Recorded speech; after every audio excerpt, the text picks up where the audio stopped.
Hey guys, so today I'm just going to show you a few of the legal grip breaks that you can do under the new IJF rules for 2013. So the first one that we used to do, that I used to tell and teach everyone, is if your partner grips you here, that you grab the end of the sleeve, you don't want to break it off. But you can't do that now under the new rules. And the main reason why is because this is a 100% defensive technique. There's no attacking purpose in this. There is if you break it and then attack straight away, but most people were just breaking it and doing nothing, or breaking it and doing this, which is still not an attacking position.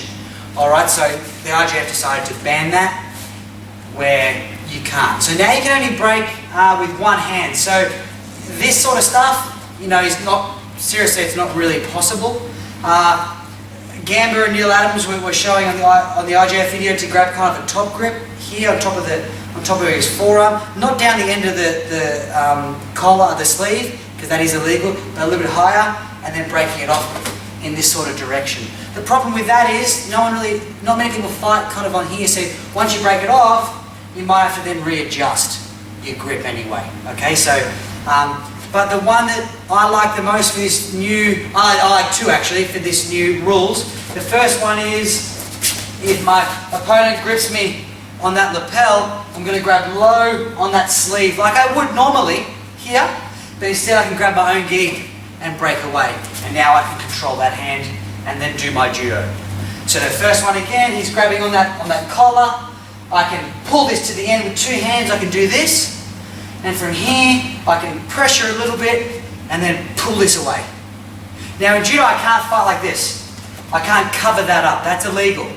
But what I can do is use it just quickly to break it off and then do my judo. There's a few things you've got to watch out for under the new rules. And the first one is, if I do this to my opponent ever, and he lets go, it looks like I broke his grip. I get a penalty. Interesting. So, say I like doing a Kouchi Makikomi, where I fake like a Seoi-nage and I'm dropping under here. If I do this, he lets go, it pretty much maybe looks like I broke his grip. I can be penalised. Alright, so you've got to watch out for that. Another one that is kind of, we're fighting left on right, or right on left, and Oren has that sleeve, okay? You're not allowed to do this anymore. That, because now I don't have a grip, 100% defensive technique. This is not attacking in any way. So again, if he has that, I can't, that's illegal. I cannot do that. I cannot do this, which is always illegal, and I cannot do this with my leg. So hold there again. I can't put it behind my leg. That's also illegal.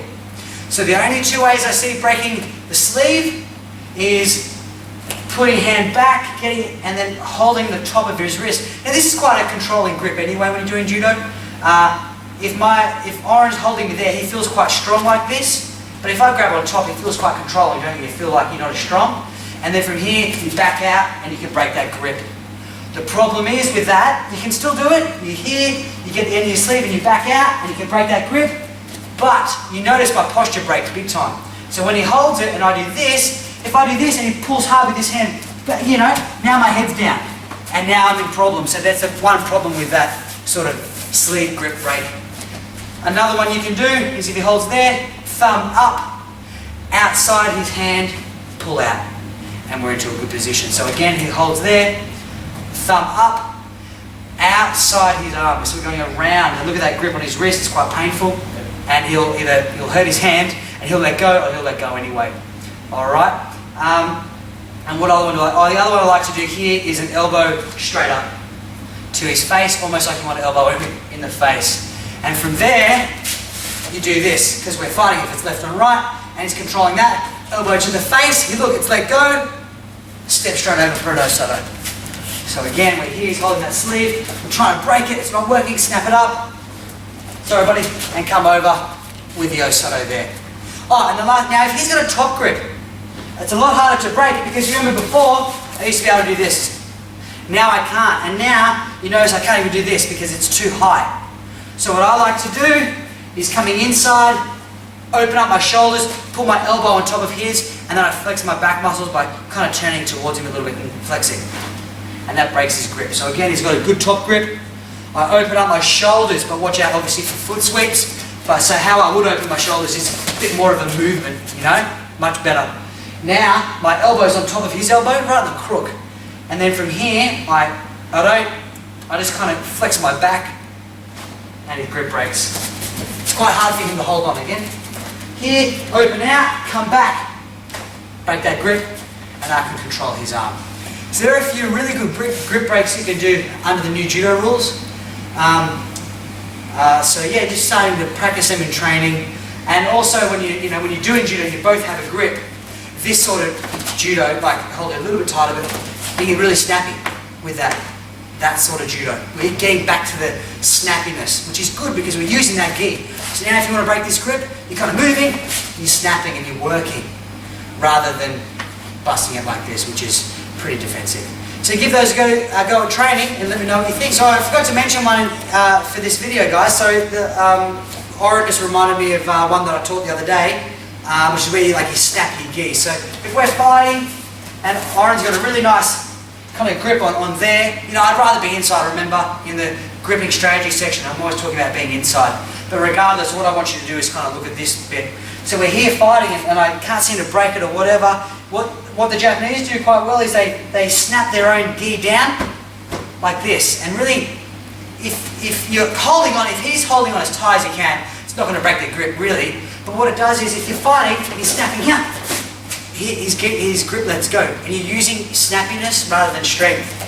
So again, we're fighting, I'm coming in, and then from here, snapping this down. It's quite strong as I move. And you notice with that one then, I've changed it up a little bit, but I snapped, and if he nearly holds on, I can hit it off. So you're loosening the grip, and then you're snapping it off. And we're in a good position. So you're just looking at that. That's all you're doing. You're grabbing your own collar, and you're snapping it down at the same time moving though. A lot of these I teach statically, but realistically, if you're doing it statically, it shouldn't work. It should always be done on the move, working this sort of stuff. Everything's on the move. So that's just another really nice one you can do as well. Also, another one which is legal is if he grabs here, remember, you just open up the gi. So before, on this grip, he's got a nice up on the collarbone, Oren's got a good grip. All I do is grab my own gi if it's out. If it's nice and tight, it's not going to work. And then I open up the shoulder. And now his gi is quite low, and I'm in not a bad position as well. So you can try that as well.